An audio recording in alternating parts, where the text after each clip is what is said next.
Hello everyone, I am Bappu sir. Welcome to my YouTube channel Sania Biology Classes. I will discuss about second lecture Embryonic Development in Human. यानी कि आज हम दूसरा lecture देने जा रहे हैं भ्रूणीय विकास, यानी मनुष्य में जो भ्रूणीय विकास होता था उसका जो फर्स्ट लेक्चर 5-6 मिनट का जो दिया गया था, उसके बाद आज ये दूसरा लेक्चर है जो कि हम आज देने वाले हैं, जिसका नाम है। दूसरे लेक्चर में आज हम ये जानेंगे कि भ्रूणीय विकास में क्लीवेज जो है वो पहला चरण होता है मनुष्य में। आज दूसरा चरण है ब्लास्टुलेशन। तो ब्लास्टुलेशन क्या है, इस ब्लास्टुलेशन जो है क्या है ये समझना है। तो कहते हैं ये भ्रूणीय विकास का दूसरा चरण है। ये भ्रूणीय विकास का क्या है, दूसरा चरण है, जिसमें 64 सेल्स यानी कि 64 कोशिका यानी 64 कोशिका जो है संरचना युक्त में बनता है। यानी आप ऐसे कह सकते हैं कि ब्लास्टुलेशन दूसरा अवस्था है जिसमें 64 सेल्स बनते हैं, और 64 सेल्स बनते हैं जिसे ब्लास्टुला या ब्लास्टोसिस्ट के नाम से जानते हैं, है ना। हो गया क्लियर। यानी बोला जाए तो ब्लास्टुला क्या है, तो एक 64 कोशिकीय संरचना है जो भ्रूणीय विकास के सेकेंड स्टेप में वो बनता है।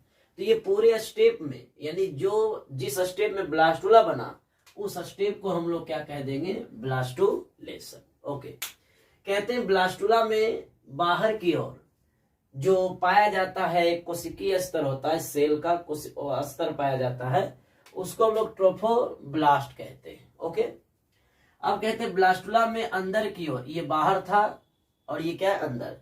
ब्लास्टुला में अंदर की ओर जो पाया जाता है एक संरचना जिसको कहते हैं इनर सेल मास। इनर का मतलब भीतर, सेल बने कोशिका, मास बने गिट्ठा यानी कि जमा हुआ भाग।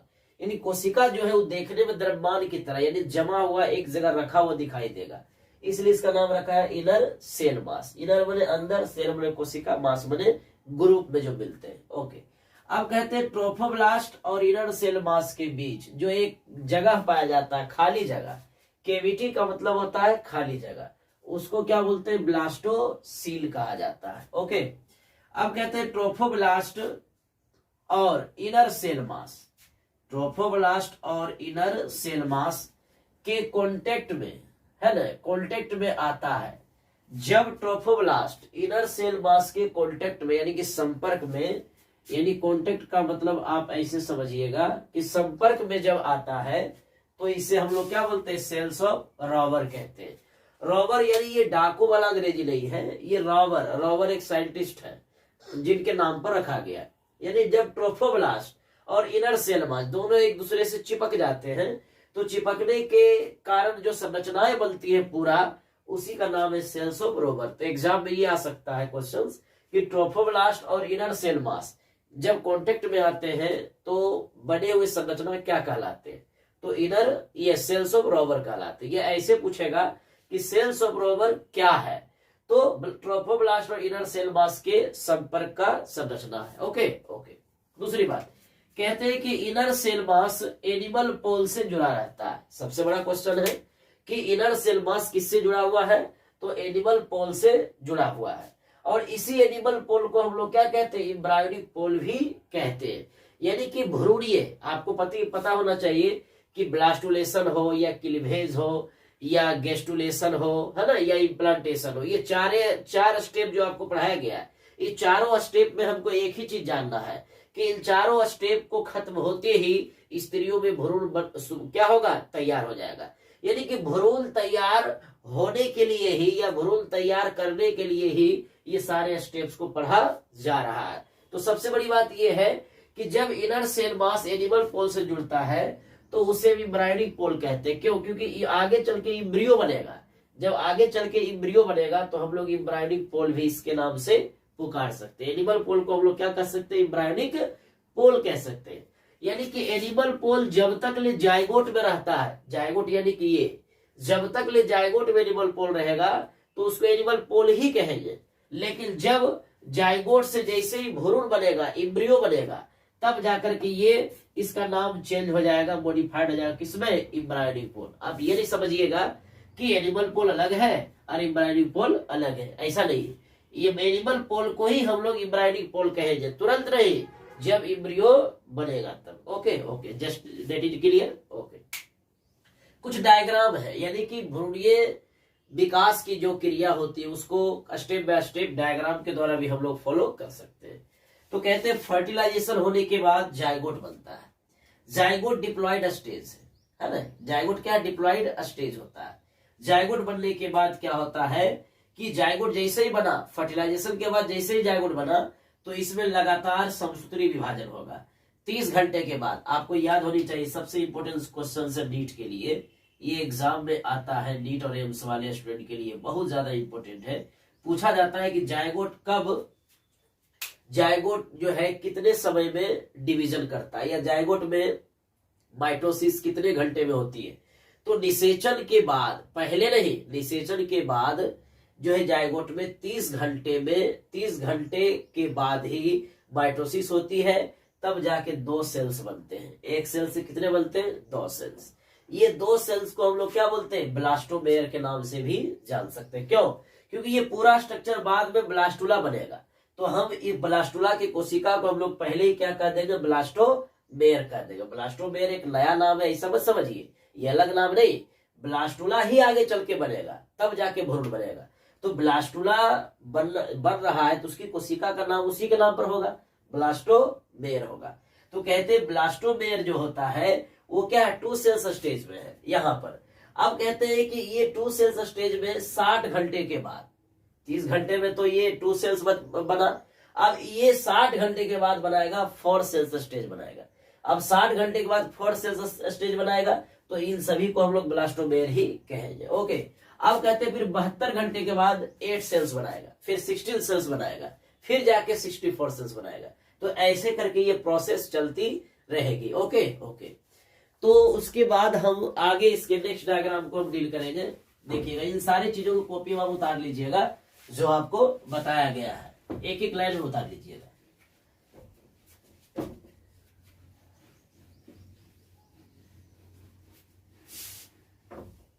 आप देखिए 72 घंटे के बाद क्या होगा? 8 सेल्स बनेगा, 8 सेल्स।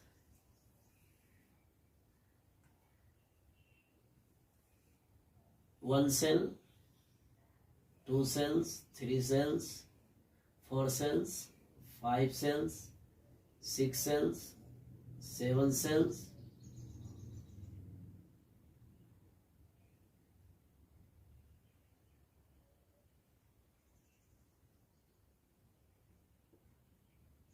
1 2 3 4 5 6 7।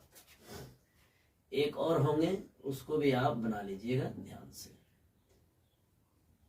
हाँ, यहां हो गया, सेट कर दिया। ओके, 6 7, अब 8 सेल्स हो गए। फिर इस नंबरिंग को मिटा देना है ना, नंबरिंग को मिटा देना। कितने हो गए?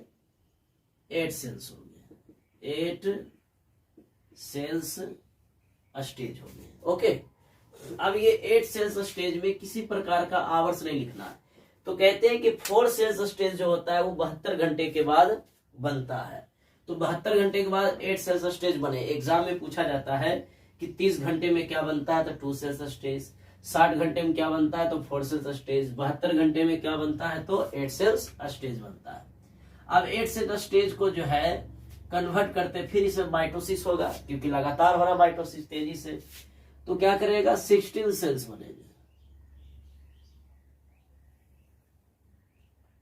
16 सेल्स बनेंगे।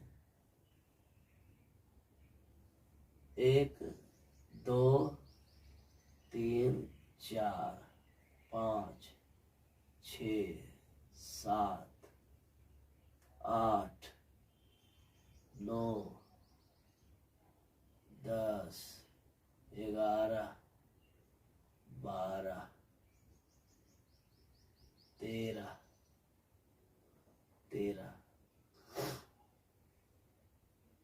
14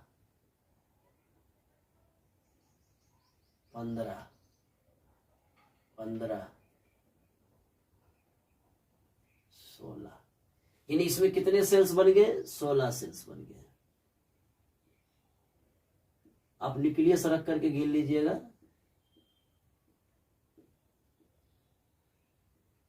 न्यूक्लियस को रख करके गिनिएगा आपको पूरी तरह से काउंट हो जाएगा।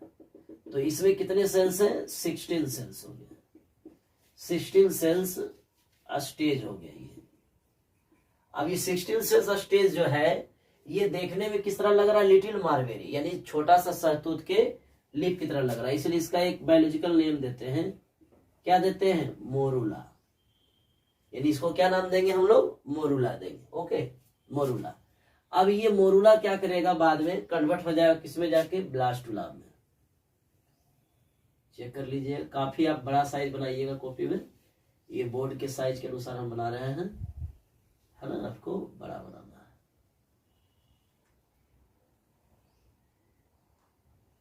ये जो सेल्स बना हुआ है, किनारे किनारे जो सेल्स बना है इसका, है ना,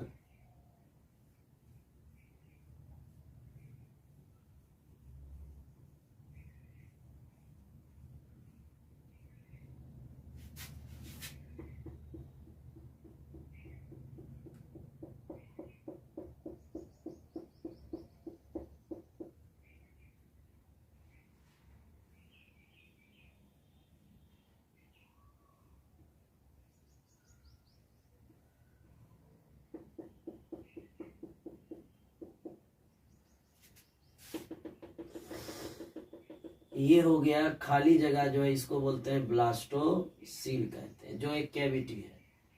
और ये हो गया inner cell mass, inner cell mass हो गया। और ये हो गया ट्रोफोब्लास्ट, ट्रोफोब्लास्ट हो गया। और ये पूरा स्ट्रक्चर क्या हो गया? ब्लास्टूला।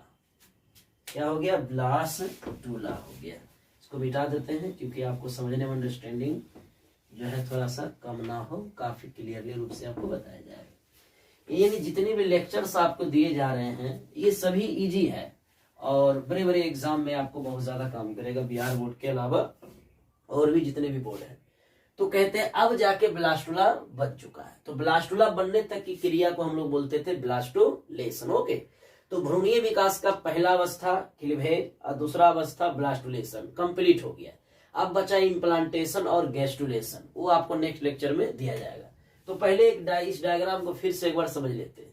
तो कहते हैं 8 सेल्स जैसी बनता है तो उसके बाद 16 सेल्स बनते हैं। 16 सेल्स को मोरूला कहा जाता है, ये एग्जाम में आएगा। और ये लिटिल मार्बेरी के नाम से जाना जाता है, आपको बताया भी गया है कॉपी में। इसे लिटिल मार्बेरी के नाम से भी हम लोग जानते हैं, यानी कि छोटा सहतूत के नाम से भी इसको हम जानते हैं। ओके, अब कहते हैं कि यहां तक मोरूला तक जोना पेलुसिडा रहता है। जोना पेलुसिडा क्या है भाई? तो आपको याद होगा, जोना पेलुसिडा एक अंडाणु का स्तर है जो सबसे क्या होता है? कोरोना रेडिटा के भीतर होता है। अब जोना पेलुसिडा क्या करता है कि मोरूला तक ले रहता है और इसके बाद जैसे ही ब्लास्टुला बनता है तो जोना पेलुसिडा क्या होते हैं? ब्रेक हो जाते हैं, यानी कि टूटने लगते हैं। देखिए टूट गया हुआ है, टूटा हुआ है, दिखा सकते हैं आप इस तरह से चारों तरफ से। ये जोना पेलुसिडा क्या है? टूटा हुआ है। तो जोना पेलुसिडा क्या करते हैं? टूट जाते हैं। ये भी एक ऑब्जेक्टिव आ सकता है कि भ्रूणीय विकास के किस अवस्था में जोना पेलुसिडा नहीं होते हैं? तो ब्लास्टुला में। अब कहां तक होते हैं? तो मोरूला तक। ओके, फिर पूछेगा कि ब्लास्टुला में सबसे बाहर वाला स्तर क्या है? तो ट्रोफोब्लास्ट है या ट्रोफोएक्टोडर्म है। फिर पूछेगा कि ब्लास्टुला में यहाँ क्या पाया जाता है? नीचे की ओर जो सेल का जो ग्रुप है क्या कहेंगे? इसको इनर सेल मास कहेंगे। जैसे ही ब्लास्टुला का ट्रोफोब्लास्ट और इनर सेल मास एक दूसरे से चिपक रहा है तो चिपकने की क्रिया को हम लोग बोलते हैं सेल्स ऑफ रोबर, यानी कि ये सेल्स ऑफ रोबर का काम कर रहा है।